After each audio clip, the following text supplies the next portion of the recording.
Insight. The music. Insight. The people. Insight. The sounds. Insight. The developments.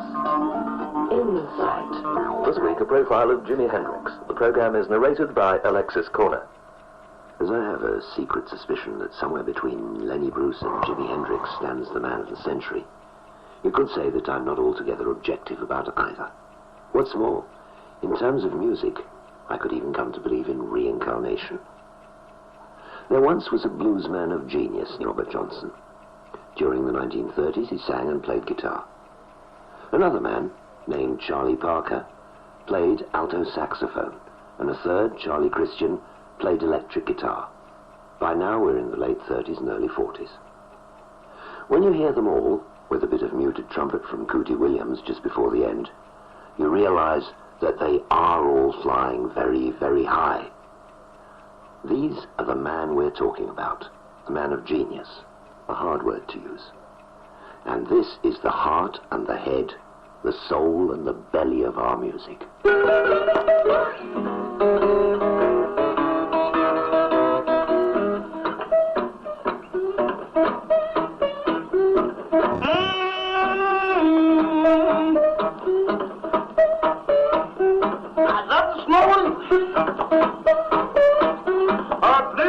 Walking like a man.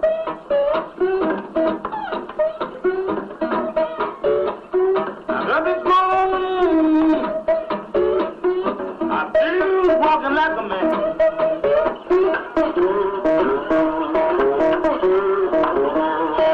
What a blue. Give me your right hand.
Robert Johnson, Charlie Parker, Charlie Christian and Jimi Hendrix were innovators. And although tragically they all died early, each one has left us the legacy of his greatness on record. Jimi Hendrix was born the year Christian died, 1942, on the 27th of November. He was born in Seattle, in Washington State, of a Negro father and a mother who was half Cherokee Indian. He had no formal musical education, and as a child played around on various instruments such as harmonica, violin and piano. But he first started playing guitar around 11 or 12, and by the age of 15 was ready to gig with local bands who were playing early rock and roll and soul music, although we don't have any recorded evidence of his music until 1964, which was when he'd been discharged from the US Army. In 1963, he'd volunteered to join the 101st Airborne Division, rather than wait to be conscripted. But on his 26th parachute jump, he'd broken his ankle and was invalided out of the Army. Whilst he was in New York in 1964, Jimi played in some jams at the apartment of a friend called Mike Efron, and some of these were later issued on an LP called, with great imagination, Jimi Hendrix 64.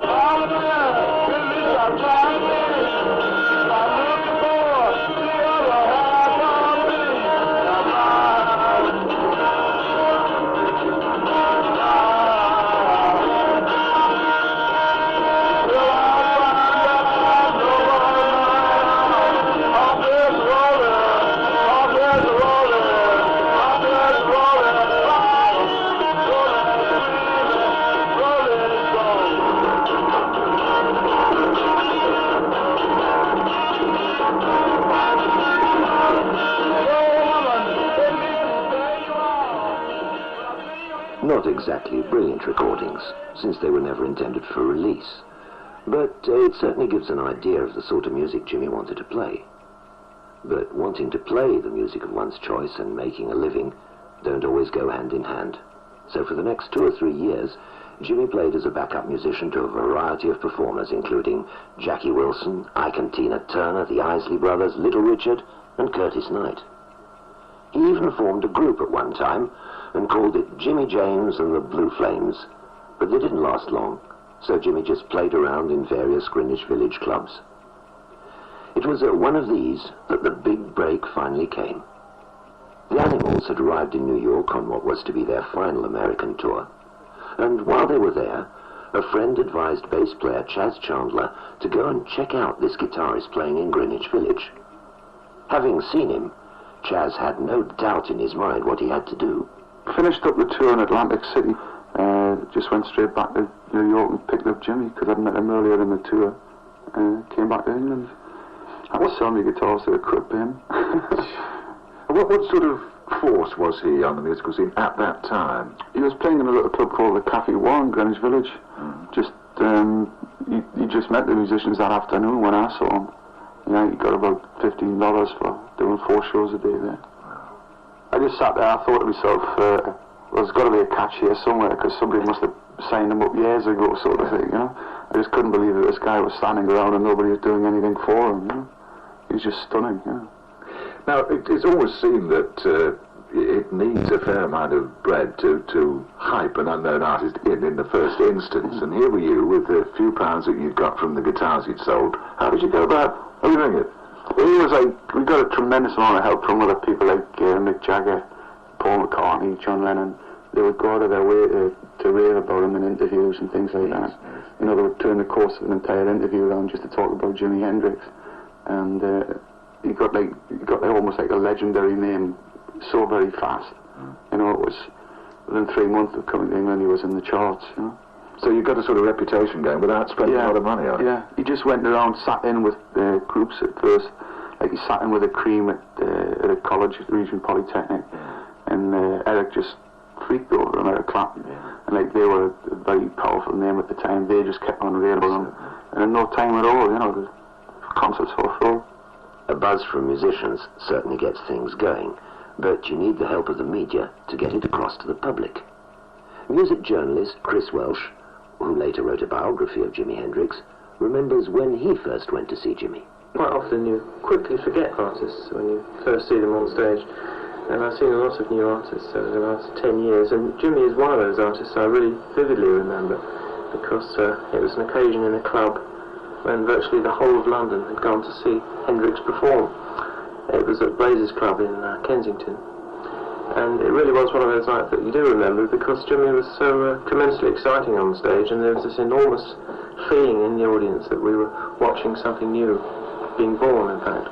It sounds dramatic, but it was true. I remember scribbling notes down while I was watching Jimmy play. I think he played a Bob Dylan tune, and Hey Joe, of course, and I think they only played for about 20 minutes. It was quite a short set.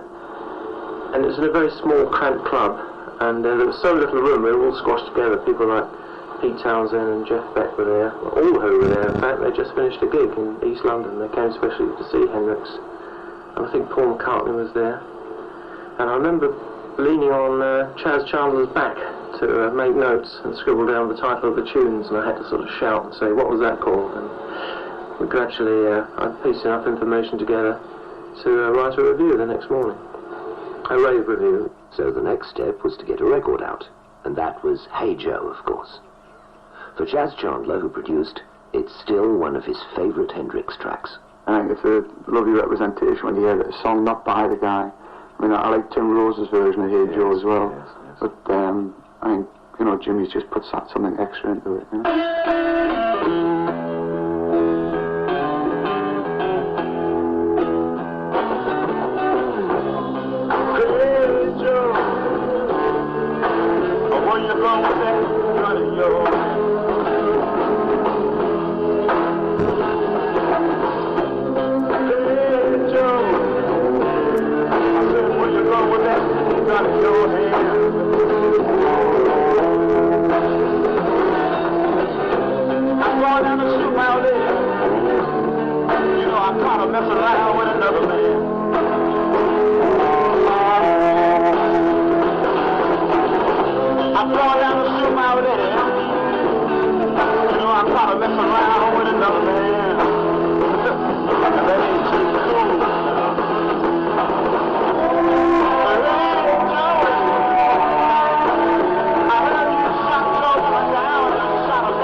Of its release in December 1966 on the newly formed Track label, Hey Joe was in the top 5, and the Jimi Hendrix Experience was a top draw. The Experience consisted of Jimmy on guitar, of course, and Mitch Mitchell on drums. He'd just finished a stint with Georgie Fame, and Noel Redding on bass. He'd originally intended to play guitar with the reformed Animals, but Jimmy decided to switch to bass. Whereas the first single was not his own song, the second one, Purple Haze, not only his own composition, but also in a new style. It'd be pointless in this program to discuss the various claims that people have made to have originated psychedelic music, but Jimmy seemed to be exploring its possibilities more than most. You know, when I heard it, it's like that, I said, damn, I wonder where my head was at when I said all those things, you know. But like that, I don't consider that no invention of psychedelics. He was just asking a lot of questions. Says, damn, wait a minute, I feel, you know, excuse me while I do this, you know, for a second. Then, you know, you hear yourself like going in different strange areas and all this, like most curious people do. And I just haven't put it on for ways. But the way I write things, I just write them with a clash between reality and fantasy mostly. You have to use fantasy in order to show different sides of reality. That's how it can bend.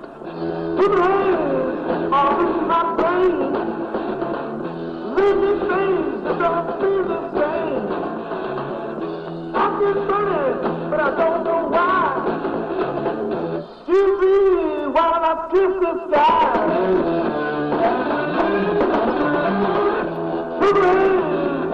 all around.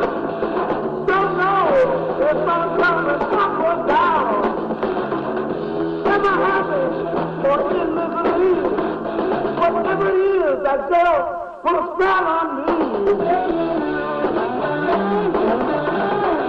Help me! Help me! Oh, no, no!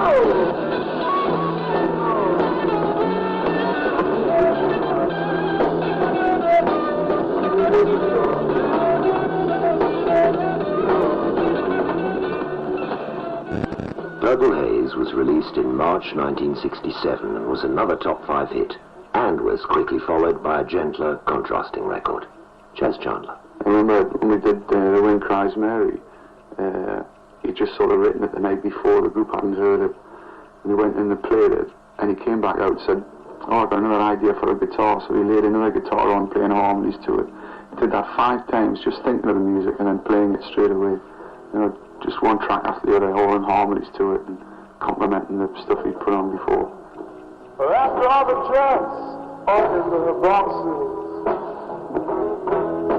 and the clouds have all gone to bed, you can hear happiness staggering on down the street. Footprints dressed in red, and the wind that cries very.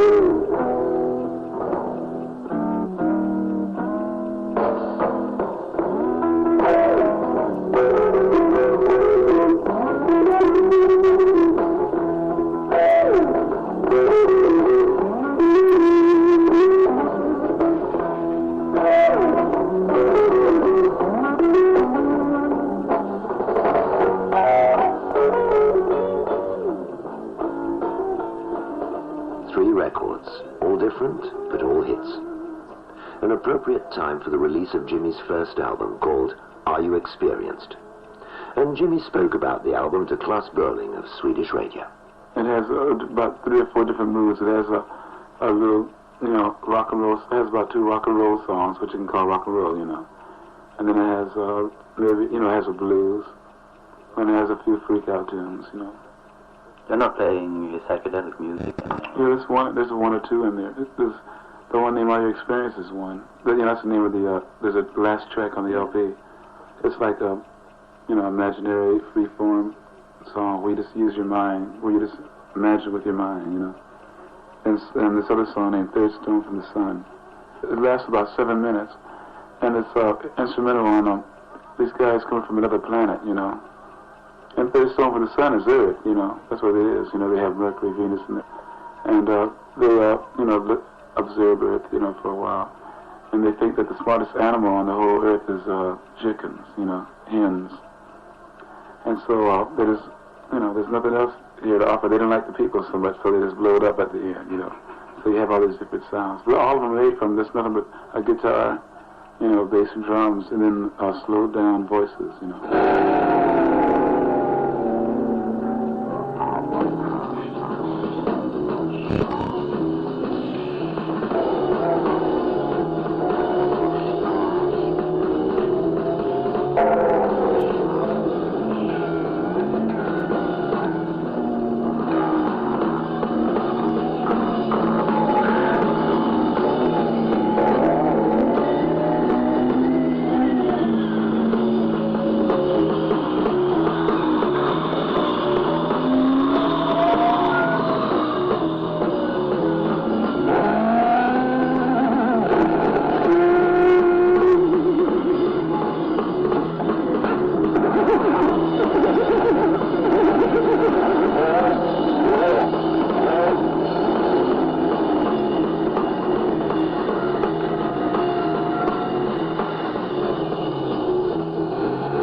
Jimi was exploring both with his compositions and his sounds.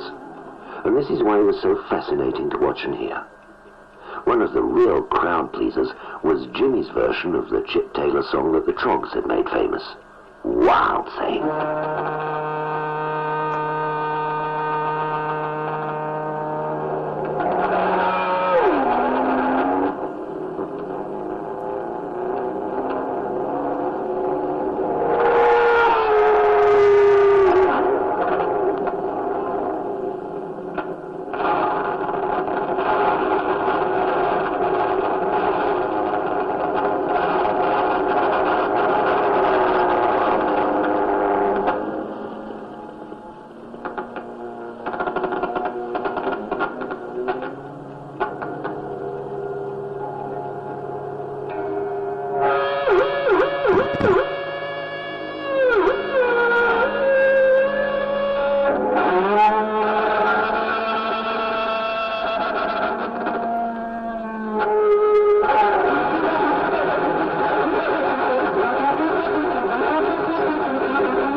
I something to you one time?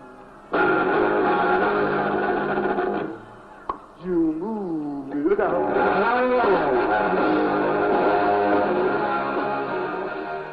Tell us one thing. After watching you, for example, the sound for the introduction of Wild Thing, the plane crash and all what you can describe, like, how do you really get that sound? Well, it's just, just turn the amp up very loud, and there's the feedback, and the way you control the knobs. And the back, so I play a Fender Stratocaster guitar, and you can take the back off, a little small plate, and you can tap the springs, there's little springs back there, and it makes these weird little sounds sometimes. Got some other tricks as well, of course, and aren't you a bit fed up playing, like, picking with your teeth and... Well, I do this when I feel like it, I don't consider myself that I have to do it, because sometimes we don't do it at all. It's just when I feel like doing it. Because the audience might expect it from you, really. Yeah, but, as I try to get straight to them now, that it's best not to expect anything from us, It's just best just to go on as it is, because if you expect something and then you might not see it, then quite naturally you're going to be disappointed, Some people say, for example, playing with your teeth, that you are also helping with your hands, your fingers at the same time. No. It's like playing with your hands like this. You have to move this finger in order to make the notes. So I just instead of picking it with my, with my left hand, I just pick up my teeth. That's all. Okay, so the teeth playing was a gimmick. But a little bit of showmanship never hurts, so long as it works. In March 1967, Jimi had toured Britain with a package that included Cat Stevens, Engelbert Humperdinck, and the Walker Brothers, who were a big draw at the time. On the opening night, someone suggested to Jimi that he should cover his guitar in lighter fuel and set light to it as part of the act. So he did. It worked a bit too well and caused a certain amount of panic amongst the stagehands, but it also produced a lot of publicity. Another thing that was exciting the audiences, however, was Jimi's overt sexuality. The Walker Brothers had sex appeal, but it was of the passive, somewhat plaintive variety.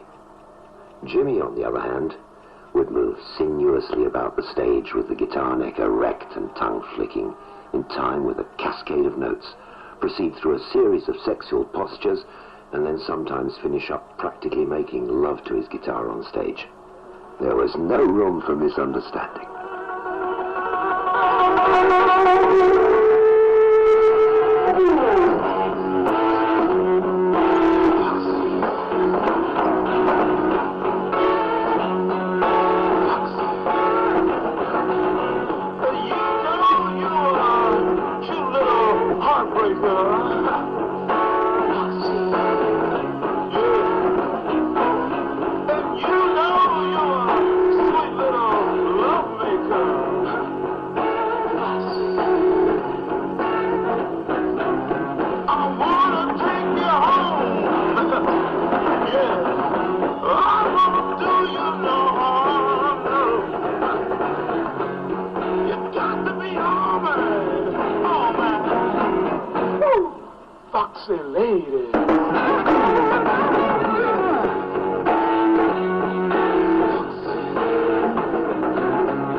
Jimi's own sexual prize would probably take another few programs, so we won't attempt it here.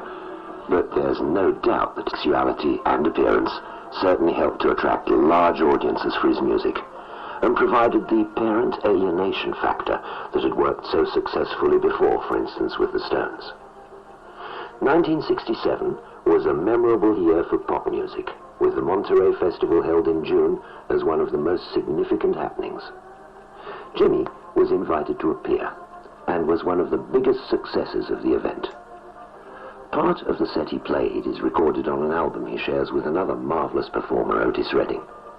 And for both of them, it was an important turning point in their careers. For Otis Redding, it was a chance to break through to the largely white audience of rock, as opposed to the mainly black audience for rhythm and blues in America. For Jimi, it was a chance to get through to any American audience at all, as he'd previously been largely unknown in his own country. It was at this point that the first big mistake in the handling of his career was made.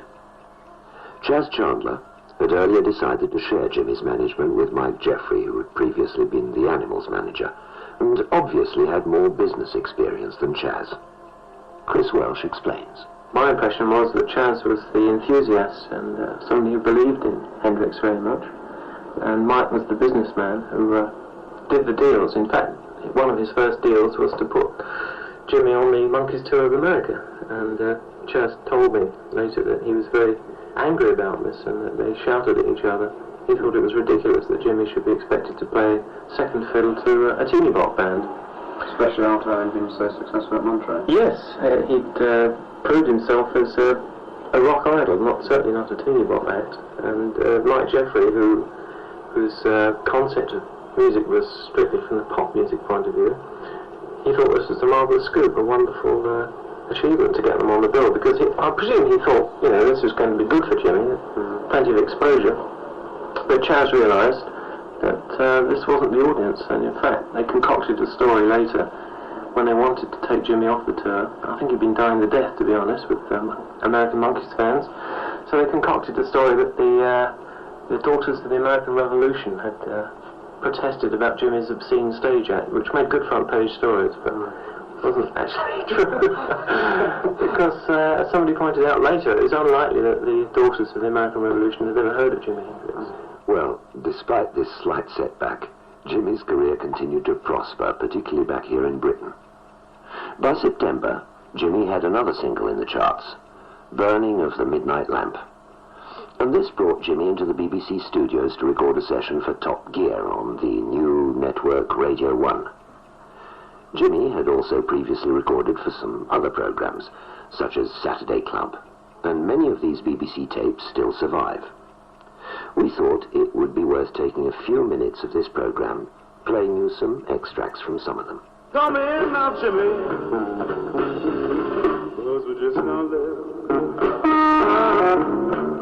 Just now there. And I say, oh yeah.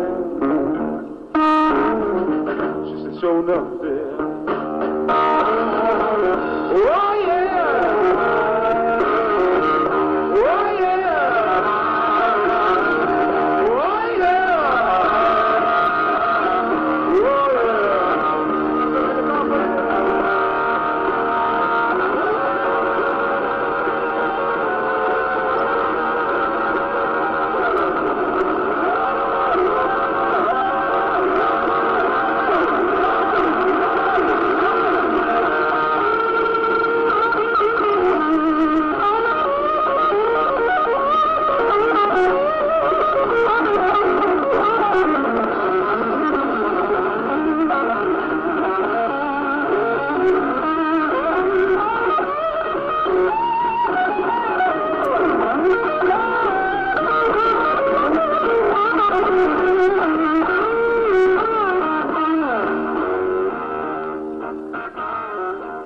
That was part of Experiencing the Blues, a sort of combination of Catfish and Rollin' and Tumblin', with new words by Jimi, and was first broadcast on Top Gear on the 15th of October 1967, as was this.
wah-wah pedal was particularly identified with Jimi's playing, and on this session he was asked about the use of it.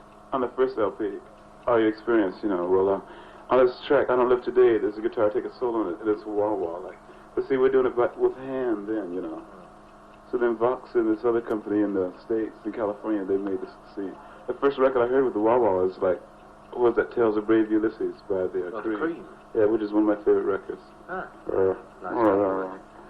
But beforehand, we used to use a hand wah-wah then, which sounds very good. I think we'll use it some more on records. It's a very groovy sound. It's different than this same old, We're mostly working with higher octaves scene, though. It's boost the guitar octave higher. Well, just about a month later, I did a broadcast with the Jimi Hendrix Experience on the Rhythm and Blues program, which I introduced for the BBC World Service. On this, they played Dylan's Can You Please Crawl Out Your Window?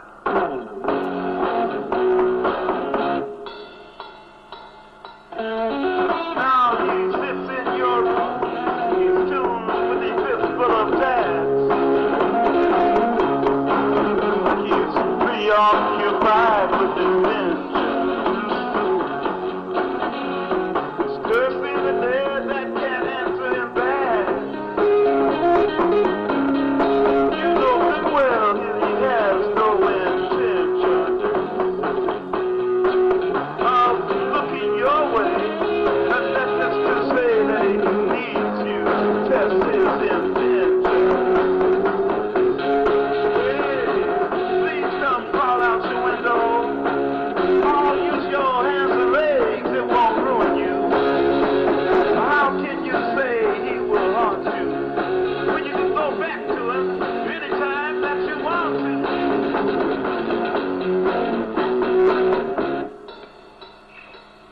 But probably on the program we recorded, the best example of Jimi's astonishing fluidity and inventiveness was on Driving South.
That's how it finished, when a string broke on Jimi's guitar.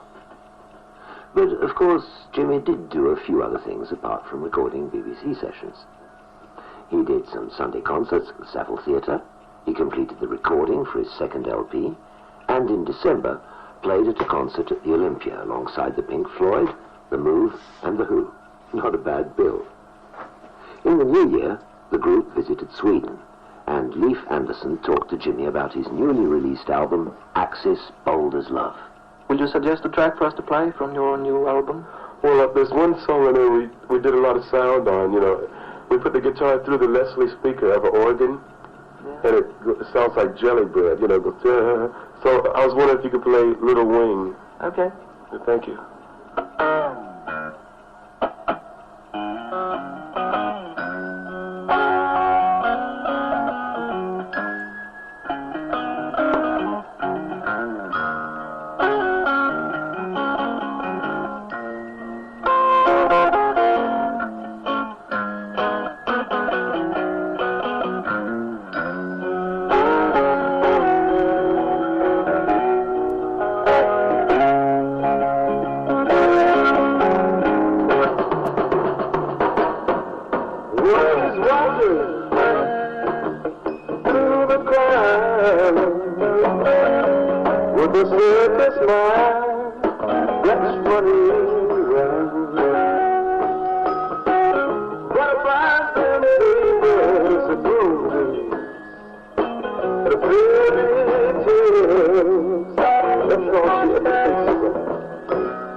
Fellow guitarists Eric Clapton and Duane Allman covered so well a couple of years later.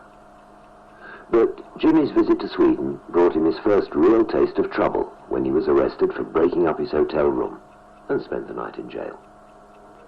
The main reason for his outburst seems to be quite simply that he was drunk. But of course, he and the group had such incredible success in just over a year that the pace must have begun to tell on all of them. And it continued to do so.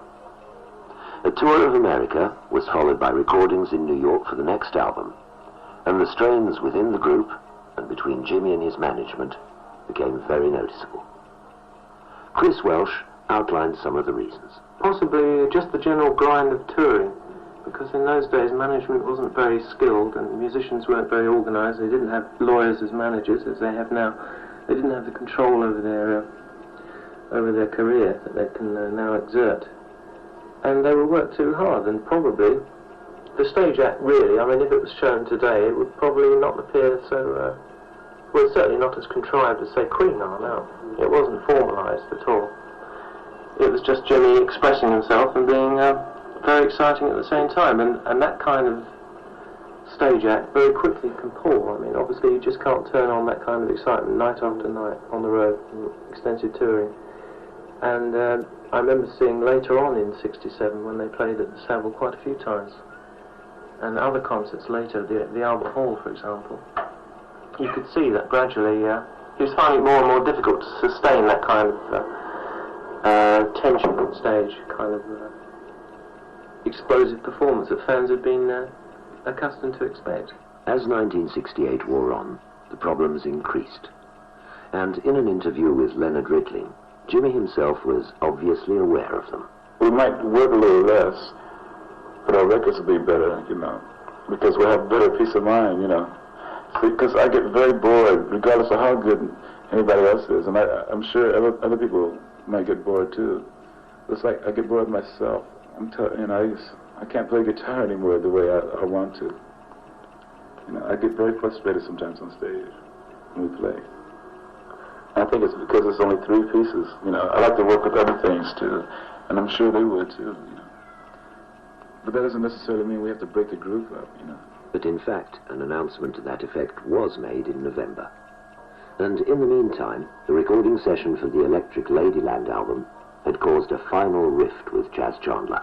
He wasn't listening in the studio. He was, I mean, at one time we used to go in the studio and record and would have ideas thrown around.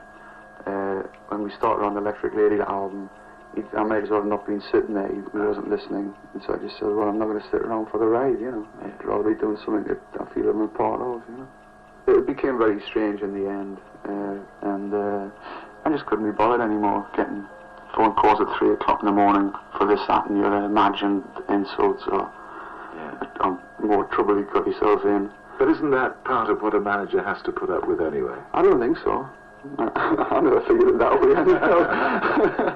Well, I never thought myself there must be easier ways of making a living, you know? Yeah. So Chas came back to England for his wife to have a baby and for him to find a new act to handle. When the album itself was released, there were more problems because of the assortment of naked ladies featured on the sleeve. Some stores refused to display it, others to stock it at all. The music itself didn't immediately meet with universal approval either. It was looser and freer than previously, with Traffic's Steve Winwood and Chris Woods joining in on some tracks.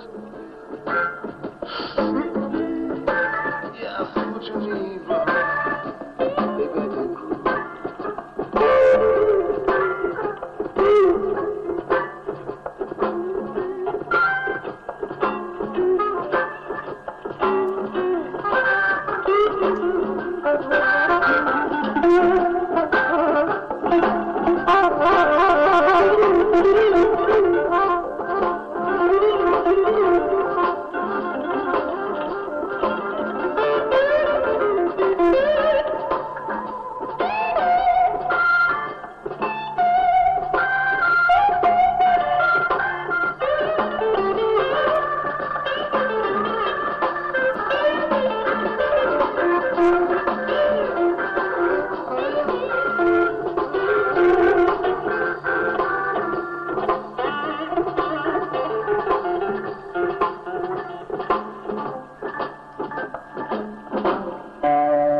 And I'm leaning out my windowsill, singing everything.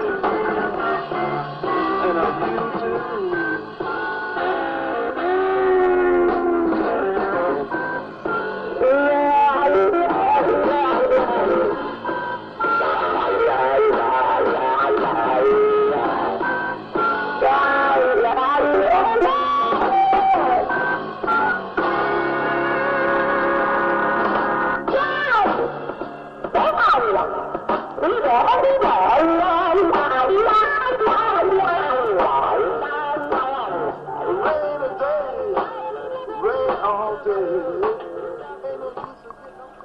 Proof there that Jimmy's own playing was still as fine as ever when he had the chance to stretch out. And although the experience did come together again in the early part of 1969 for a few more gigs, its days were already numbered. Jimi returned to New York, and apart from a few live appearances, one of the more memorable being at Woodstock, of course, he began to spend more and more time in the studio, a lot of it with producer Alan Douglas. The basic problem is he used to pull the rhythm section all the time. And if you listen to the music, and especially live, of course in the studio you can't talk because of the editing and song, but you watched him live constantly. He had to go back into the rhythm patterns himself to keep it going, to keep it moving at the intensity that he wanted it. And so, when John McLaughlin walked in the studio and Larry Young, and they were, just as hard as he was, and could sit down and blow just as, as far out as he wanted to get, that's when he started to enjoy himself with music. And that's what was happening all through '69. I mean, that was the reason for bringing in Buddy and Billy. Buddy gave Jimmy the thunder that he wanted underneath, There's no put down to anybody else's playing, or there's no personalities involved. The man had just been playing after 3 years. He was tired of it, and he was ready for a move. And '69 basically was what it was about, and just thinking about it and what to do with. As far as Jimmy was concerned, the 4 albums and the material that's included in Crash Landing should have been 1 album. The best of all of those 5 albums was where he was going for his last vocal pop album. After that,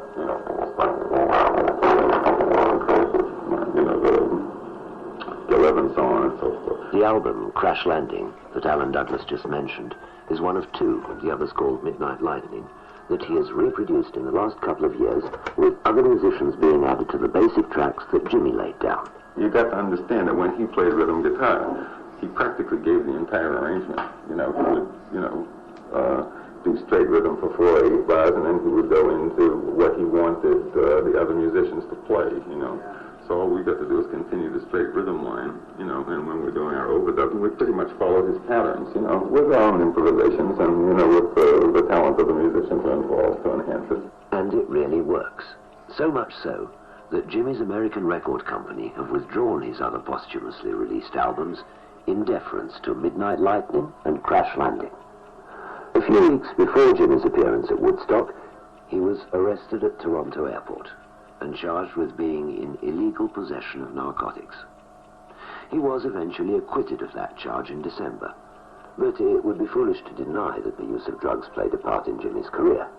Chris Welsh again. Can't ignore the fact they played some part, because most musicians in rock then, and probably still now, were involved in drugs. It was the new fashionable interest, first from straight dope into acid and cocaine, and musicians being artistic, they like to sample as much as they can, and it was all a wild new adventure in those days.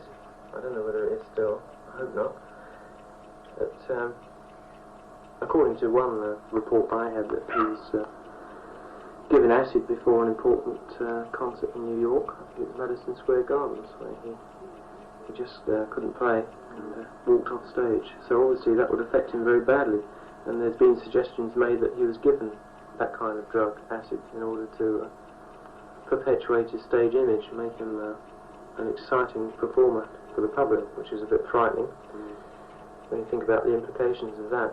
Every time we come into town, everybody always looks towards us for some kind of answer of what's happening to them, and which is a good feeling, but it's very hard. So therefore, I have to live the life. I have to witness all these bad scenes and all these good scenes. So then I can say, well, what I found out, instead of just reading books and all that. So therefore, I'm going to get all these words together in nice, heavy songs, very straightforward songs, and just sock it to them properly. Well, Jimmy did sock it to us with some of the songs that were released later, but not with all of them. And not with all his live appearances either. Chris Welsh mentioned the debacle at Madison Square Garden, and Jimmy himself was not too happy with the live album which was recorded at the Fillmore East, also in New York. The Band of Gypsies, as they were called, featured Buddy Miles on drums and Billy Cox on bass, but later in 1970, Mitch Mitchell was reinstated on drums. And it was Mitch and Billy Cox that Jimmy brought with him to the Isle of Wight Festival in September. Let's have a welcome for Billy Cox on bass, Mitch Mitchell on drums, and the man with the guitar, Jimi Hendrix.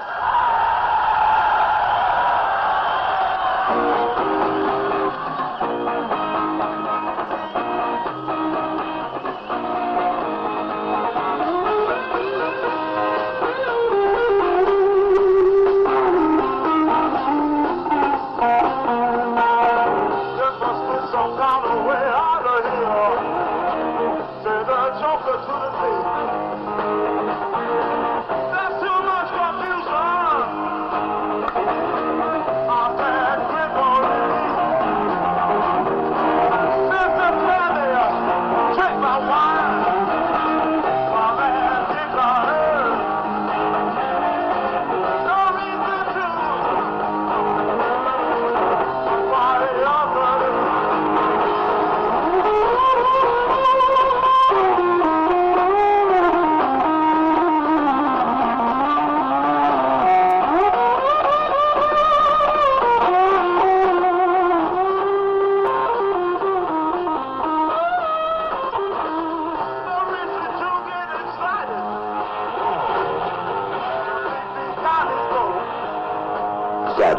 That was the last chance we were to have to see Jimmy playing on stage, apart from a jam with Eric Burton at Ronnie Scott's club. Jimmy died due to an overdose of barbiturates on September the 18th. A few days after the Isle of Wight festival, Keith Altham had spoken to Jimmy to find out what his future plans were at that time. You were quoted as saying prior to the Isle of Wight that if it really happened big for you, you'd carry on for a while. Were you satisfied with the results of the Isle of Wight? Well, so much so now, and at times so confused that, like, I didn't get a chance to really base any of my future on that one gig, you know. Except when I played God Bless the Queen. Did you know what I mean? But, like, I don't know. I can't base my whole thing on what I'm going to do after that, you know, by just that one job there. I was probably happy just to play there, you know. And I was wondering if it was going to dig us, then quite naturally I'd go on and try to get it together. Well, Billy Cox has split. Yeah. So you're going to, whatever happens, you've got to find a new bass player, is that correct? Yeah. Yeah, I guess so. So, do you intend to form another small unit, or are you hoping to get something bigger together for... I really don't know. I think I'll get another small one together, I guess. It's really hard to decide, you know. I'd to have both if I could. Like use one for touring, and then sometimes I could do another tour with a big one, you know, whatever. But it's all dependent, you know, it's really hard to know what people want around here sometimes. All I'm gonna do is just go on and do what I feel, but like right now I can't feel anything right now because like there's a few things that just happened, you know. And so like I just have to like lay back and think about it all. Do you feel any kind of compulsion to prove yourself as King Guitar, which is the kind of label that people have slapped on you? I know, well, I was just playing loud, that's the only difference. No, I don't think it let that bother me. Because they say a lot of things about people that, if they let it bother them, they wouldn't even be around today, you know. King Guitar and all that, wow, that's a bit heavy. Well, Jimmy may not have wanted that particular mantle, but for those who knew him, there's no doubt of what Jimmy achieved. Record producer Alan Douglas. I think he absolutely changed music. He did. He changed the concept of guitar playing. He changed the attack of music. He gave everybody an incredible amount of courage, musicians. I mean, he would try anything, anytime, and just take his chances that it was going to work, and it worked 99% of the time. And he was very courageous musically. He would just try anything that came into his head. And journalist and biographer Chris Welsh. Well, I rate Jimmy as one of the few originals, really, in the kind of broader aspects of music. If you look at jazz history and blues history, I think he stands out as one of those artists dating back to, say, Robert Johnson and forward through musical history. People like Charlie Christian, you get these key figures who influence a whole generation of other musicians. And also have a kind of timeless quality to his playing. He didn't seem to, he wasn't just any old fast guitar player. There was a kind of consummate unity to his talent that you get in musicians like, say, Charlie Parker or Roland Kirk. One in a million kind of performer, really. And a one in a million kind of human being, a warm, humorous, vivid man. Paul McCartney, as we've already heard, was one of Jimmy's earliest fans and was instrumental in getting him onto the Monterey Festival. In a recent conversation I had with Paul, he summed up his feelings about Jimi Hendrix. But nothing's going to change my opinion. I saw him. Yeah. And I know a lot of people now seeing some of those crappy films that were made of him on a real off day where he's obviously bombed out of his skull and it's not a good night for him. No one ever happened to take really decent film of him just sitting around a hotel room, which would have shown all the young cats who think, yeah, he's not such hot shit. So when I say, like, I think he's probably the best, certainly that I've heard, just because he sort of got most into the pouch. He could make me cry, Hendrix. I was playing over some Hendrix yesterday. Yeah, but you know what I mean? Some people would say, well, so big deal, you know, you've just got nostalgia for an old thing, and he really wasn't that good. You know what I mean? Watching films like Rainbow Thingy, and they think, yeah, because that's all they got to go on. But I say, it's not true, no matter what opinion now says, or what, but, you know, still, the fact remains that there he was, And there people have been turned on by him, just pure talent, just actually surfacing. I didn't mean to take up all your sweet time. I'll give it right back to you one of these days.